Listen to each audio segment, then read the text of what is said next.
es en la columna. Y luego ya lo que tenemos es la famosa columna de bambú. Bueno, la columna de bambú es simplemente una formación de osteofitos que se van uniendo unos a otros, de calcificación de los ligamentos comunes por un hiperaflujo vascular en estas zonas, y esto produce estos osteofitos que se van fusionando uno con otro, se llaman sindesmofitos cuando se unen, y eso significa la condrificación, la calcificación al final del anillo fibroso que está en el disco intervertebral.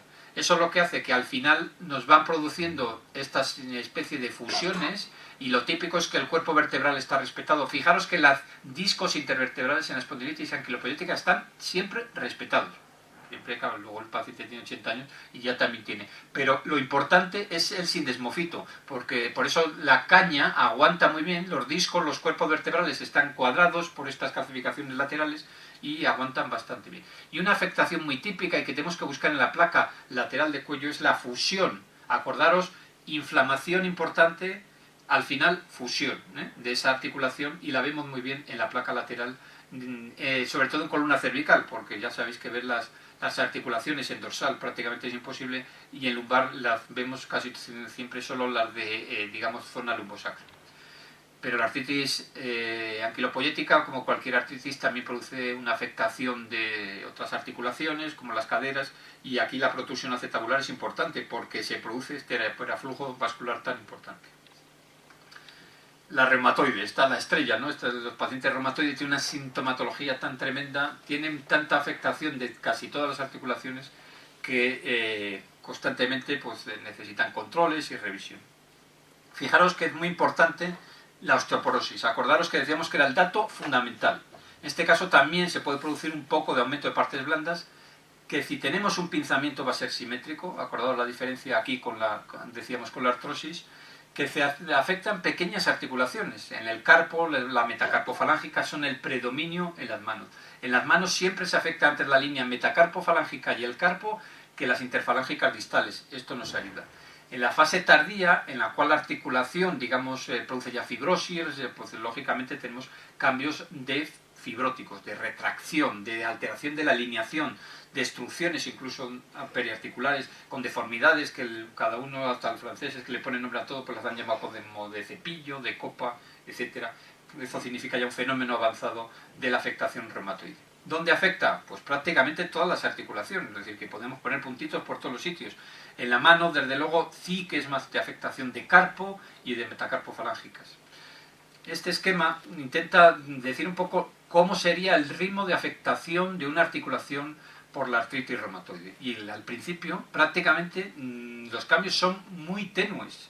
Lo primero sería una placa normal, lo siguiente, no sé si veis la diferencia, voy a ir hacia atrás otra vez, se produciría una osteopenia. Fijaros que ha perdido el hueso y pierde densidad del hueso alrededor, en banda, alrededor de la articulación.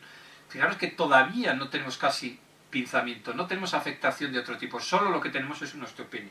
Claro, aquí deberíamos ser capaces de verlo, aquí es donde es difícil, pero si la clínica orienta, desde luego, este signo de osteopenia periarticular es el primero que deberíamos fijarnos.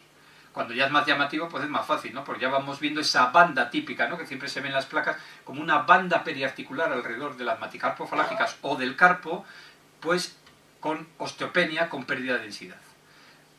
Lo siguiente es que aumentan las partes blandas. Claro, la articulación ya está inflamada, ya está muy hiperémica y las partes blandas están aumentadas. Aquí en esta fase, en esta, es en la que cuando hacemos una ecografía o se hace una ecografía en reumatología, ven la hiperemia vascular y se puede graduar en función de la facilidad que tenemos con el Eco Power Doppler que llamamos, que es el Doppler color de una articulación. En este caso nos puede decir un poco la actividad y es importante, y ahí el control la verdad es que tiene un valor a la hora de si los tratamientos, ahora que tienen una batería de tratamientos biológicos, etcétera, muy importantes, pueda estar mejorando. ¿Y qué es lo que ven cuando hacemos la ecografía? ¿Qué es lo que vemos cuando hacemos la ecografía? Que disminuye el hiperaflujo vascular. El resto de los cambios tarda mucho más en recuperarse, la osteopenia, etcétera.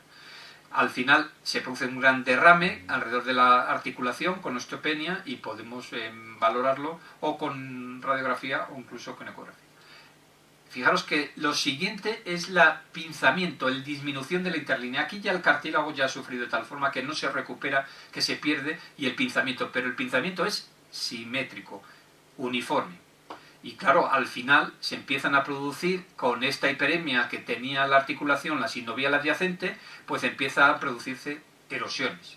Acordaros que en el depósito es lo primero, la erosión es lo primero, aquí es la parte final. Lo último ya, lógicamente, serían los cambios que hemos dicho crónicos, alteración de la alineación, fibrosis, etc. Bueno, pues ahí un poco intenta manifestar con algunas imágenes estos hallazgos sutiles que al principio, estos son el que le das al reumatólogo, al radiólogo que tiene experiencia, y le dice esto y dice, bueno, coño, pues sí, pero esto hay que verlo, ¿no? Es decir, es difícil. No vamos a decir que sea fácil. Vemos más fácil digamos, los cambios crónicos y ya avanzados.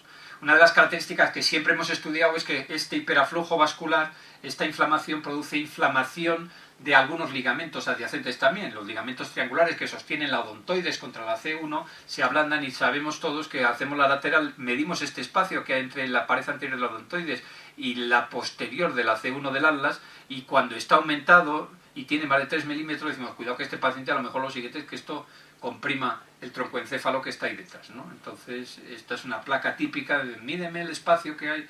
Bueno, pues la verdad que sí, esto ya está, es que tenemos otras articulaciones y si miramos las manos con mucha afectación. En los pies es muy típica que se asocie rápidamente a estas afectaciones por artritis reumatoide a la desviación, ¿no? Fijaros que sus luxaciones tan importantes, pero fijaros la osteopenia tan importante que tenemos alrededor de la articulación. En algunas nos podemos empezar a fijar que se puede empezar a ver alguna erosión, en este caso por la artritis reumatoide. En el codo también hay afectación y pinzamientos, es decir, que puede haber en muchísimas articulaciones. En las caderas, aquí valorando solo esta cadera, pues no seríamos capaces de decir si esto es por una artritis reumatoide o no. Es decir, que esto no es que vayamos a hacer un diagnóstico a ciegas, sino es en el contexto clínico y cómo sí que se afecta al final una articulación con un pinzamiento, en este caso más uniforme, con una degeneración de la articulación en fases inicial. Bueno, ahí podéis ver algunos hallazgos, en este caso en una articulación interfalágica distal, con la osteopenia, con estas pequeñas erosiones adyacentes. Fijaros que cuando avanza la artritis reumatoide es esto, ¿no? Cuando ya tenemos a pacientes que lo que tenemos que controlar es esto, pues la verdad que bueno, pues no tiene ya, esto no tiene recuperación. Es decir, si la articulación ha llegado a esta fase, el tratamiento que ponen nuestros compañeros de reuma lo que intenta es parar, lógicamente, llegar a esto, porque si ya hemos perdido el cartílago, ya se ha deformado el hueso, se acopla, fijaros que no, hay un telescopaje que se dice entre una articulación y otra, es decir, esto ya no tiene movilidad, tiene una alteración de la alineación. Fijaros el carpo, la afectación tan extensa del carpo, de la zona radiocubital, esto ya es la fase final de la artritis reumatoide, tiene menos. Fijaros que sí que, cuidado, a veces puede tener erosiones. Estamos diciendo, si nos ponen esto solo, diagnosticarlo esto sobre una metabólica, solo con esto podría ser difícil. Yo diría que para hacer una metabólica y tener esta erosión, que es raro que no tenga ningún depósito adyacente en el tofo adyacente, pero evidentemente son erosiones. Hay erosiones también en el carpo, en la artritis reumatoide, en las rodillas, es decir, que al final sí que se producen también erosiones, aunque no sea la primera causa. Y las del tejido conjuntivo, pues las típicas son las enfermedades generalizadas que tienen alguna afectación sobre las articulaciones, ¿no? Quizás la más hablada y conocida ha sido la esclerodermia, porque se producía con un fenómeno asociado de calcificaciones, de reacción ósea, pero te afectan en todas las articulaciones porque es una afectación sistémica del tejido conjuntivo. Es decir, muy típica de la esclerodermia ha sido la afectación distal, ¿no? Los depósitos, fijaros aquí, depósitos calcios, la pérdida de los penachos de las interfalángicas distales, lo que se llama acrosteólisis, que se produce también. Pero fijaros que la mineralización, el espacio articular conservador nos puede ayudar. Claro, cuando ya tiene estas calcificaciones tan marcadas, pues es más fácil, y además estos pacientes, por suerte, están diagnosticados por otras patologías unidas a su problema del tejido conjuntivo. Este es un caso que hemos puesto hace muy poquito en la página web de la sociedad nuestra, de la SERAN, y decíamos clínica, porque los radiólogos no lo creáis, cuando nos ponemos casos a nosotros, para diagnosticar lo primero que decimos es la clínica, es decir, que la importancia de la clínica. Decíamos que era un paciente joven, que tenía una telangiectasia distales, que tenía unos fenómenos de Raynaud distales, y poníamos esta placa y decíamos cuál era el diagnóstico. El diagnóstico claramente es un CRES, es una esclerodermia específica que tiene, fijaros, la alteración del penacho distal, la reabsorción del penacho distal. Por lo demás, las articulaciones están bastante bien, y una calcificación típica de las partes blandas. Esto unido a los datos clínicos y la disfagia del que tiene el paciente, pues es una forma de esclerodermia que se llama el síndrome de CRES, por las iniciales en inglés de la afectación de la calcinosis, del Raynaud, etc. Cuando una dermatomiositis se presenta así ya con todo calcificado, pues poco nos queda duda. Hombre, si no sabemos, pues que tenga una calcificación muscular difusa de otro origen, de una miositis osificante o algo así, pero vamos, si es con una afectación del tejido conjuntivo, el diagnóstico es fácil. El lupus eritematoso tiene una característica, esta placa es muy mala, pero es la única que tenía a mano, es decir, que es que con poca afectación, salvo la osteopenia, fijaros qué osteopenia tan marcada tiene aquí, se producen subluxaciones. El lupus en la fase inicial, si no se produce degeneración, como todas estas enfermedades, si se cura o se pasa al fenómeno más inflamatorio, el episodio más agudo, estas articulaciones pueden volver a estar en su posición, es decir, no se han destruido todavía. Y como siempre engañamos, pues le intentamos colocar con 3 signos cada cosa en su sitio, que sepáis que hay otro tipo de artropatías. Ahí tenéis algunas, de coagulopatías, la condromatosis, la sinovitis modular, las afectaciones neuropáticas, o incluso las de drogas, o incluso las de sarcoidosis. Bueno, están ahí, tienen sus características, no voy a insistir mucho en ellas. Vamos a hablar un poquito más de las necrosis asépticas, porque siempre nos llaman un poquito la atención y a veces nos crean alguna duda con alguna otra patología. Bueno, una de estas típica, que además es inespecífica como tal, el depósito en los fibrocartílagos, en este caso veis muy bien en los meniscos, ¿no? Están completamente calcificados en esta placa de la condrocalcinosis, pero la condrocalcinosis como tal es un dato poco específico, se puede asociar a distintas patologías y no es dato. Y un dato que vemos también en la condrocalcinosis, pues la calcificación del fibrocartílago de la sínfisis del pubis. Otra enfermedad que vemos habitualmente son grandes calcificaciones que dudamos si están pegadas o no al hueso, que están dentro realmente de la articulación, que son calcificaciones de crecimientos anómalos de la sinovial hacia el espacio articular, que es la condromatosis sinovial. Y bueno, sabéis que la osteocondritis o necrosis aséptica, que uno decía que eran distintos, que son lo mismo, se puede dar en múltiples localizaciones, ¿no? Es decir, quizás la más conocida y porque afecte más y de más quebradero de cabeza, quizás a los traumas y porque son niños que si se afectan y no se tratan adecuadamente producen una afectación importante en la cabeza femoral y con lo tanto la cojera segura, la enfermedad de Perthes. Pero luego cada hueso, prácticamente casi muchos huesos han tenido afectación y cada uno le fue poniendo su nombre. Y ya no os queda ninguno que poner, porque todo el mundo le fue poniendo su nombre y debieron ser todos suecos o similares por el nombre que le pusieron.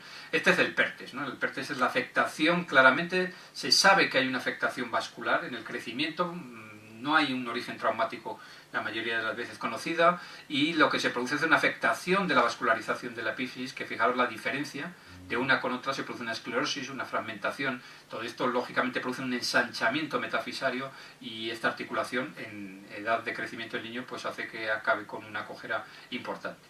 Una que conocemos es la del semilunar. Aquí sí que casi siempre somos capaces de identificar que tuvo un traumatismo en algún momento, unos meses o unos años antes, y encontramos un semilunar necrosado, es decir, con menor tamaño, disminuido, etc.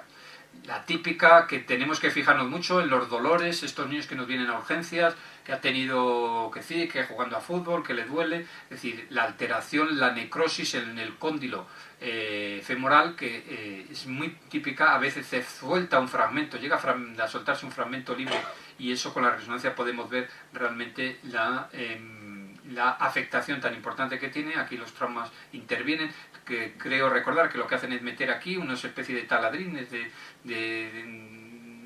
reactivadores, por decirlo así, de la vascularización, porque pensamos, y está claro que es una primero, aparte de fijar el fragmento óseo que no se separe, además produce un aumento de la vascularización intentando buscar una curación de esa lesión. Y luego en prácticamente cualquier hueso, es decir, aquí os ha explicado muy bien Olga La de la cadera, claro, en la resonancia, joder, le hacen la resonancia, se ve aquello con un T2 no blanco, ¿no? Nos ha dicho Olga que era el líquido y lo ven fenomenal. Lo bueno es que alguien sea capaz de que cuando viene una cadera le duele, dice, cuidado que aquí tiene una línea radiotransparente por debajo de la cortical. Entonces dice, coño, este a lo mejor sabe esto, vamos a ver qué le hacemos, vamos a estudiarlo, ¿no?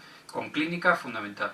Pues aquí tenéis una del semilunar, esta vez es, perdón, del segundo meta, en la cabeza del segundo meta, es típica en el pie. Aquí podemos tener a veces duda con la fractura del estrés que comentábamos el otro día por su localización en el pie, fijaros, un niño muy joven, o también esta que en el tobillo también es importante en los pacientes con dolor de tobillo. Hay muchas y esta es la forma de verlo, un poco la alteración del hueso o de la articulación en la zona de la sinovial adyacente.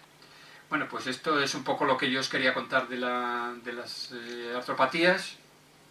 No sé si os he agobiado, pero me gustaría que os llevarais, como cuando releáis la charla, si lo vais a releer, como 3 conceptos. Intentemos hacer esa clasificación del espacio articular, de las partes blandas, de la mineralización adyacente, y tendremos como 3 grandes grupos y probablemente con eso ya vayamos mucho más enfocados a ver la patología.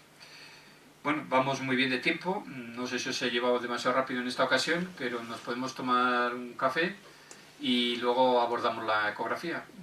Yo creo que con un cuarto de hora, si os parece, así podemos a lo mejor en 3/4 de hora, a las 7:30 así acabar. ¿Alguna pregunta? Está claro que nos explicamos como un libro abierto. Yo creo que vais a tomar un café, nos tomamos un café para reactivarnos un poco todos, ¿vale?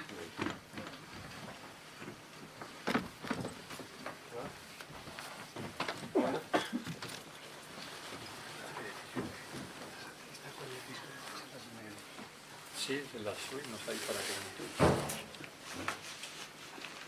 La crítica del traumatólogo siempre está uno...